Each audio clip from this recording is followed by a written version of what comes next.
Museum. Today we're going to look at seed saving. Seed saving is a really important thing to do if you like to garden or if you like native prairies and natural areas.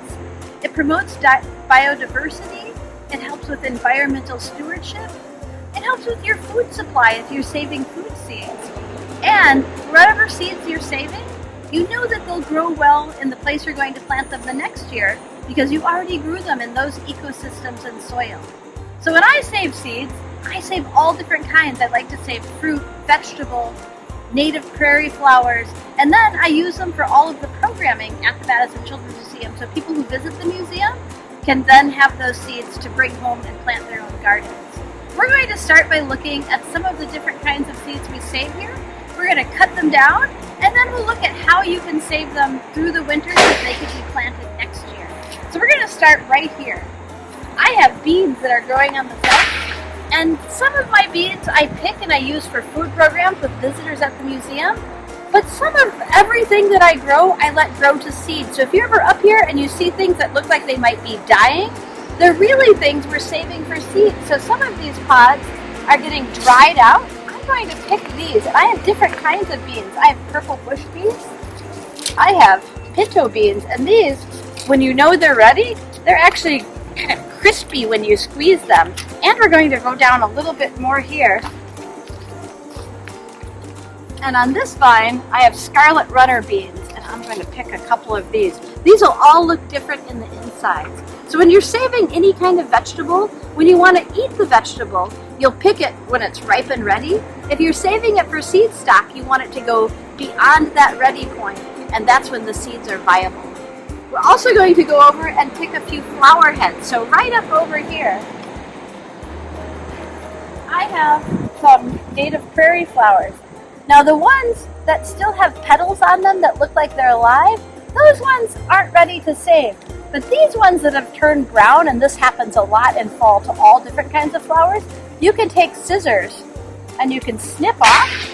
And when you snip those off, you can leave them out to dry. And these are actually the seeds on the flower head that then you can put into a native prairie mix. Now that we've looked at collecting seeds and we've collected a bunch, let's see how we can save them. Usually we save seeds with visitors on the rooftop. This is something we do all fall. We collect seed pods of all different sorts and we have children and families sort them into seeds and label them and put them in seed packets to bring home and to leave here so we could replant the following year. So right here I have some beans that we collected. And to save the bean seeds, you take your bean pod, you open it up, and you get all those seeds. And here's some different kinds of beans that we just collected. The beans dry out and you'll want to store them in a container in a cool, dry place all winter, and they'll be ready to plant in the spring. We store ours in a container that's outside. Now I have a few different kinds of seeds that we've collected. We have some flower heads. These are the flower heads that we snipped. And you can walk around and snip all different kinds of flower heads in the fall. When you're ready to collect the seed, what you do is you take the flower head and you break it apart, and it's all these parts that are the seed. And you can put them in native prairie seed mixes and spread them in different places in the springtime, and they'll grow. I also here have a sunflower. Now sunflowers are really fun to grow. I like to grow them for the wildlife because the birds like to eat them, and we get a lot of birds on our rooftop. We're a great urban habitat for birds. Now when the sunflower starts to die off, that's when you can cut it for the seed. And it still looks like there's something there. But watch, as I break off this yellow part, I actually get to the sunflower seed. And then when I break the sunflower apart, these are the seeds inside. Some of the seeds I'll save for planting, and some I'll feed to the birds that are out. I even have some birds right here. I might throw some seeds too. Let's see, when you're hiking in the fall, there's also, you'll find a lot of milkweed. Milkweed is good for butterflies and pollinators.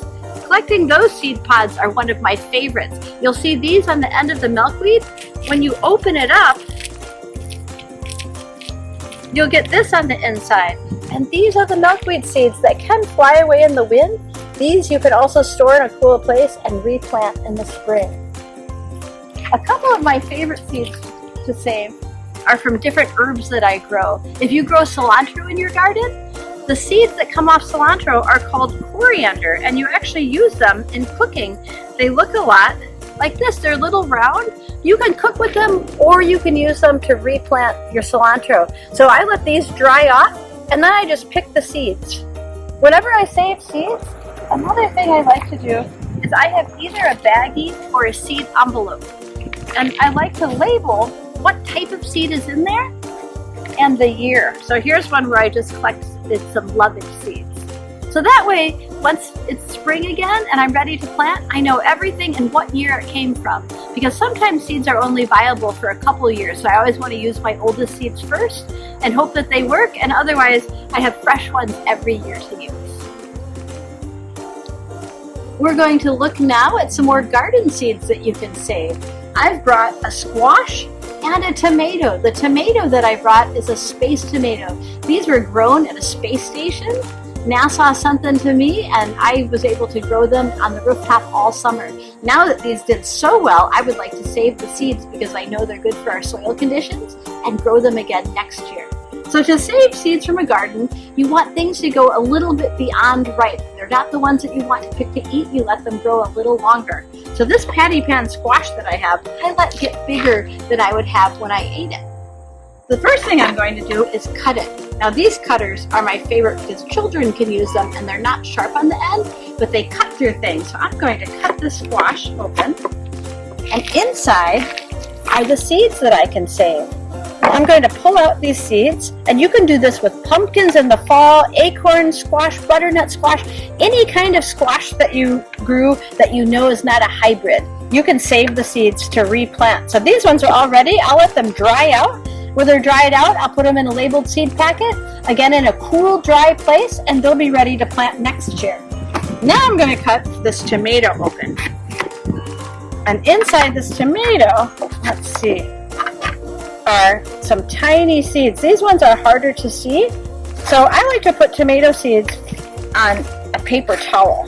So I'm going to break these seeds off. They're really little. I'm going to spread them out on my paper towel, and I'm going to let them dry out. And then again, I'll put them in a seed packet. And these ones are a little harder to dig up. Some tomatoes have a lot of seeds, some have a little. I'll let them dry out on the paper towel, and then I'll put them in a seed packet.